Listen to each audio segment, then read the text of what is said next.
Forget the movies. Vikings didn't actually favor swords. Their most feared weapon was something so simple, so brutal, that enemies would flee before the fight even started. And number 4, still banned today, when Vikings showed up swinging the Dane axe, they weren't there to negotiate. This beast of a weapon stretched up to 12 inches wide at the blade. 12 inches. That's wider than most dinner plates, and it was designed for one purpose only: splitting anything in its path. Shields, armor, limbs, skulls, whatever got in the way stopped existing. Here's what made Dane axe fighters absolutely insane. They couldn't carry shields. Both hands gripped the shaft, which meant zero protection. These guys walked into battle with nothing between them and enemy blades except pure aggression. Either incredibly brave or completely unhinged. Probably both. But they had tricks that made this work. A skilled Viking could hook the rim of your shield with that massive blade, yank it sideways, and gut you before your brain registered what happened. One fluid motion. Shield gone, you're dead. The whole thing took maybe 2 seconds. Now you'd expect a weapon this big to weigh a ton. Nope. The blade was forged thin, and we're talking 2 to 4 pounds total. My grandmother's cast iron skillet weighs more. This meant devastating swing speeds that opponents simply couldn't react to in time. And the craziest documented case, the Battle of Stamford Bridge in 1066. One Viking axeman held an entire bridge by himself, just stood there and killed 40 English soldiers trying to cross. 40. The only way they finally got him was by sending a guy in a barrel under the bridge to stab up through the planks. That's not a warrior's death. That's a technicality. The Dane axe worked so well against armored cavalry that English housecarls kept using them for decades after the Viking Age ended. When your enemies adopt your weapon because it keeps killing their horses, you've created something special. This was the flashy one. The crowd pleaser. The weapon that made enemies reconsider their career choices from across the battlefield. But Vikings didn't always fight at arm's length. Sometimes combat got ugly and personal, and for those moments, they carried something much nastier tucked in their belt. So every Viking carried one of these. Rich, poor, didn't matter. The seax was basically a single-edged knife that ranged from 3 inches to nearly 30 inches long. That's quite a spread, right? Some were dinner knives. Others were practically short swords. Here's what made this weapon nasty. The longer versions had what's called a broken back design. The spine angles down toward the tip, concentrating all your force into one point. Mail armor? That angled tip punched right through the rings like they were made of wet paper. But the seax wasn't about dueling. It was about finishing. Vikings would grab an enemy shield, yank them in close, and drive this thing upward. Armpit, groin, throat. All the spots where armor couldn't protect you. The places nobody wanted to think about. By the time you're chest to chest with a Viking, his sword is useless. His axe is useless. But his seax? That's just getting started. And the cultural weight behind this blade was enormous. The entire Saxon people were literally named after it. Seax became Saxon, a whole civilization named after a knife. My grandmother had a cast iron skillet she loved, but nobody named a kingdom after it. Archaeological digs have found these in graves of thralls, essentially slaves, all the way up to jarls, the Viking nobility. Didn't matter if you owned 3 ships or cleaned someone else's fish. You had a seax on your belt. It was the great equalizer of the Viking world. Many blades featured pattern-welded steel with runes inscribed along the edge. Vikings believed these markings gave the weapon magical properties, extra strength in desperate moments, protection from enemy blades. Whether that's true or not, I can tell you this: believing your knife has magic definitely makes you fight harder. The seax represents something important about Viking warfare. These weren't knights fighting with honor at arm's length. Vikings got close, uncomfortably close, and sometimes reach wasn't everything. Some weapons were designed to pull enemies even closer before destroying them, which brings us to something with a very distinctive shape: the bearded axe. And no, it wasn't named after some hairy Viking warrior. That distinctive extended lower blade looked exactly like a beard hanging off the axe head. But that weird shape? Pure genius. Here's what made it deadly. That beard let Vikings hook enemy shields and rip them right out of their hands. 1 second, you're protected. Next second, your shield's on the ground and there's an axe coming for your face. Not a great situation. but the design did something else clever. It created a longer cutting edge without adding extra weight, so you got more slashing surface than a standard axe while still being able to swing it all day without your arms giving out. Vikings were practical people. They didn't do things just to look cool. The versatility, though, that's where it gets interesting. Warriors could choke up on the handle and use it for close quarters fighting, like when you're packed tight in a shield wall and can barely move. Or they could grip the end for maximum reach and devastating power. Same weapon, completely different fighting styles. Try doing that with a sword. And here's something most people don't consider. Unlike swords that required expensive imported steel from halfway across the world, bearded axes could be forged by your local blacksmith using bog iron from the swamp down the road. A decent sword cost as much as a house. A bearded axe? Maybe a couple of goats. Archaeologists have found skeletons from Viking battle sites with very specific wound patterns. The hooked blade tore through collarbones and shoulders at downward angles. These weren't clean cuts. They were ripping injuries. Nasty stuff. But my favorite part? Every Viking farmer already owned one.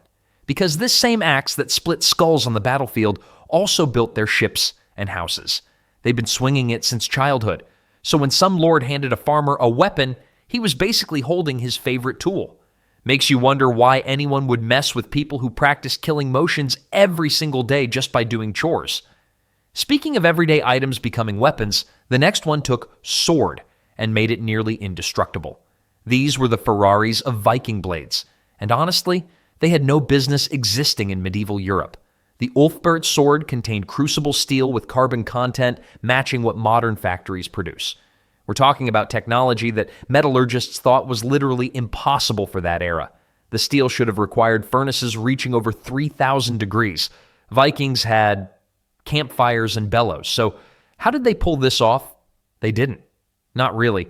The steel came from Central Asia, traveling over 3,000 miles along trade routes most Vikings never even knew existed. By the time it reached Scandinavia, the raw material already cost more than a small farm.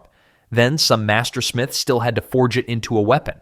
Only about 170 genuine ulfberhts have ever been found. That's fewer than the number of Viking kings throughout history. These weren't just rare. They were practically mythical even back then. Here's where it gets interesting. The name ulfberht was inlaid directly into the blade using iron wire, basically an early brand name. And like any valuable brand, counterfeiters went absolutely crazy copying it. So many fakes flooded the market that today's archaeologists need actual laboratory testing to identify the real ones. The difference between real and fake? Life or death. A genuine ulfberht could bend nearly in half without snapping, then spring right back. It held an edge sharp enough to split a floating silk scarf. Meanwhile, a counterfeit might shatter on first contact with another blade. I'd be pretty upset if my expensive sword exploded mid-battle. Just a bit. Warriors who owned authentic ulfberhts treated them like family members. They named their swords, passed them through generations. Some believed the blade literally contained their ancestors' spirit, fighting alongside them from beyond the grave. Makes sense, right? When something costs that much and works that well, you're not just tossing it in a corner after battle, but even the fanciest sword in the world couldn't match what most Vikings actually carried into every fight. The next weapon killed more warriors than swords and axes combined. The spear killed more Vikings than any other weapon on this list. Not the legendary ulfberht, not the terrifying Dane axe, a pointy stick with an iron tip. Here's why that makes perfect sense. A decent sword cost roughly the same as a small herd of cattle. A spear, maybe one cow, possibly less. So while rich jarls were showing off their fancy blades, regular farmers were grabbing spears and actually winning battles. And these weren't primitive hunting tools we're talking about. Viking spears measured 6 to 10 feet long with expertly forged iron heads. Some tips weighed over a pound by themselves. When thrown overhand by a warrior who'd been practicing since childhood, these things hit with enough force to pin a man to his own shield. Now he's stuck holding a useless piece of wood with a spear through it. Not ideal, but throwing was just the opening act. The real genius showed up in shield wall combat. Front row lock shields. Second row, they're stabbing over their buddies' shoulders with those long spear shafts. Third row sometimes got in on the action too. You're essentially fighting 3 men at once, and 2 of them you can't even reach. The design details were surprisingly sophisticated. Many spear tips featured small wings below the blade. Why? To prevent overpenetration. Nobody wants their weapon stuck inside an enemy while his friends close in. Those wings let you punch in, rip out, and strike again. Brutal, but practical. Here's what really gets me, though. Odin himself, chief of all Norse gods, carried a spear called Gungnir. Not a sword, not an axe. The king of gods chose the common man's weapon. That tells you something about how Vikings actually viewed combat versus how movies show it. Wealthy warriors still commissioned beautiful spears with pattern-welded heads displaying swirling designs, because even a poor man's weapon deserved craftsmanship when it was saving your life.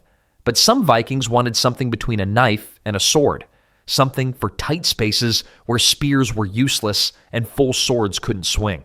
They created something genuinely terrifying. Here's the thing about sword fights. They look great in movies. Wide swings, dramatic clashes, plenty of room to show off. But on a cramped Viking longship with 30 other sweaty warriors, forget it. That's where the langseax came in. This weapon stretched between 20 and 30 inches long. Too big to call a knife, too small to call a proper sword.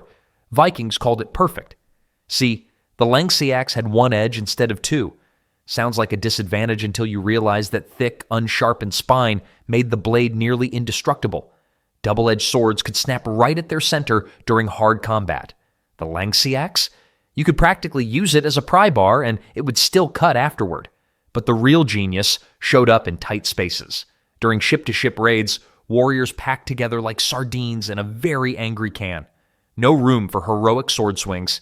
You needed something that could chop in close quarters, and the langseax delivered exactly that. The heavy blade put most of its weight toward the tip, so every cut felt less like slicing and more like chopping through firewood. One solid hit could take a hand clean off. And here's something most people miss. If you got wounded and lost the use of one hand, you weren't finished. That dull spine let you grab the blade itself with your free hand for extra leverage. Try that with a regular sword, and you're holding your own fingers. Makes sense why these things show up in common warrior graves all the time, right?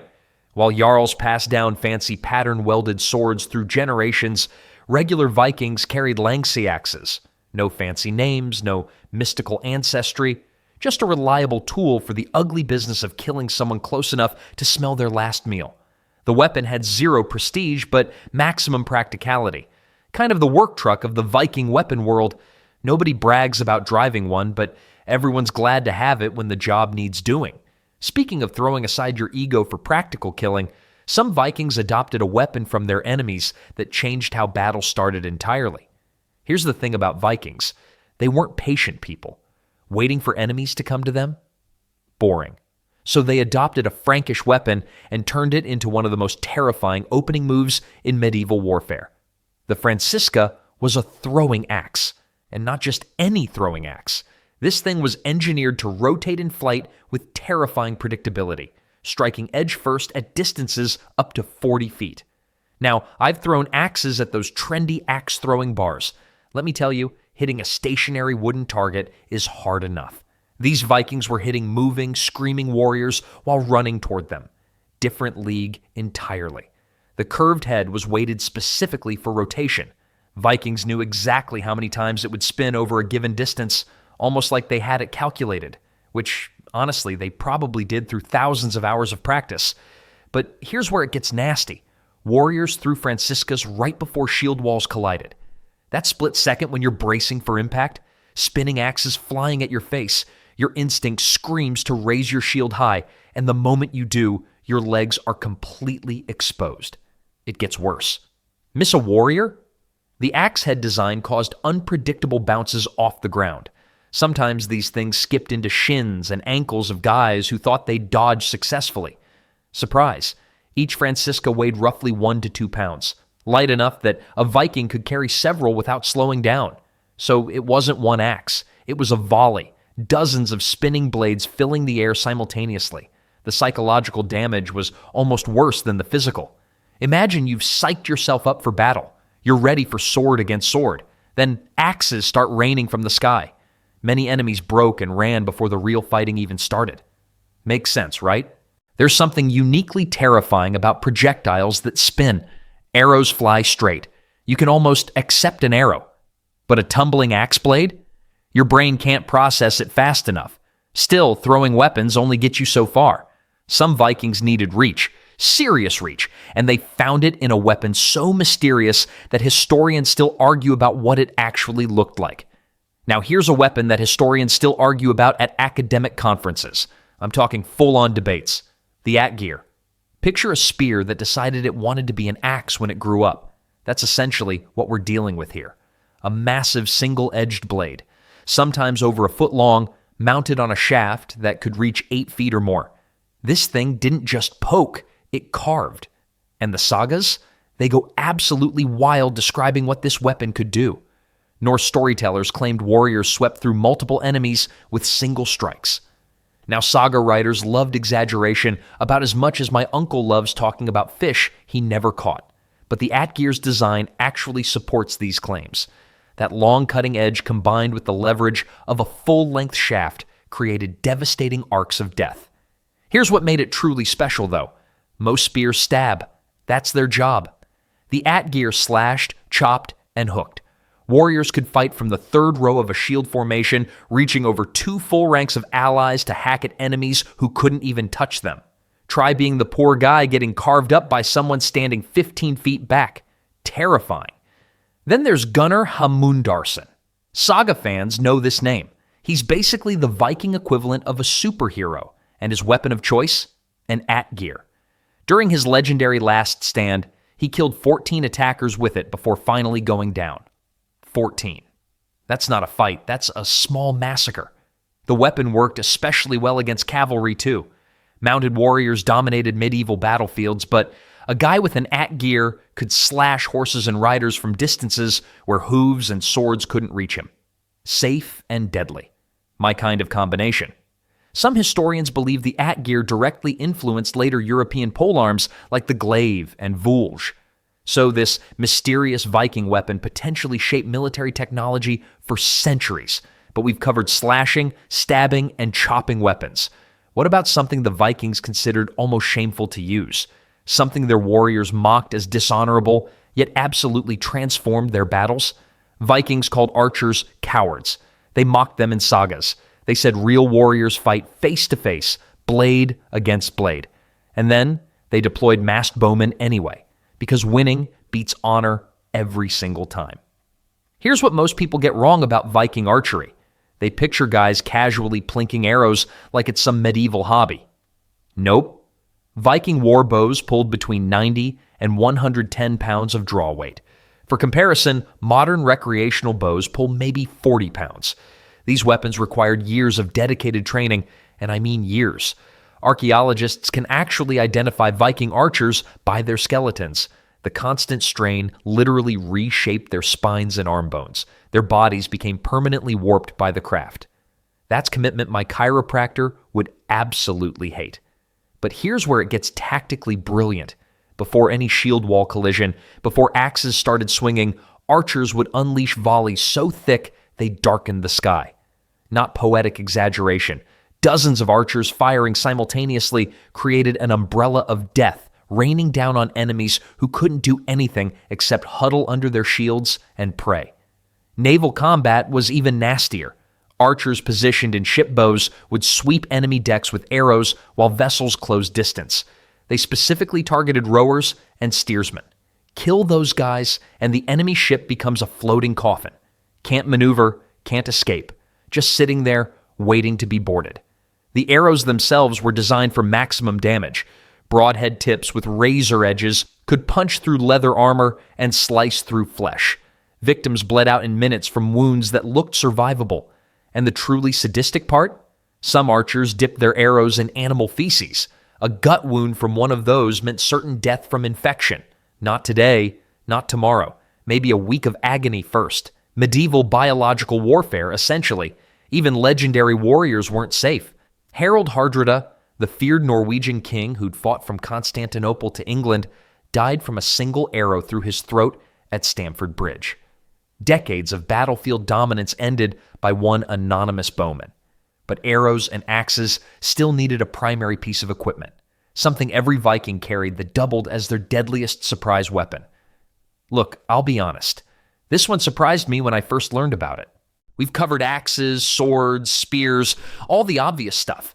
But Vikings turned their defensive equipment into offensive weapons too. Specifically, that iron dome in the center of their shield. The boss. Most people think it's just there to protect your hand. Wrong.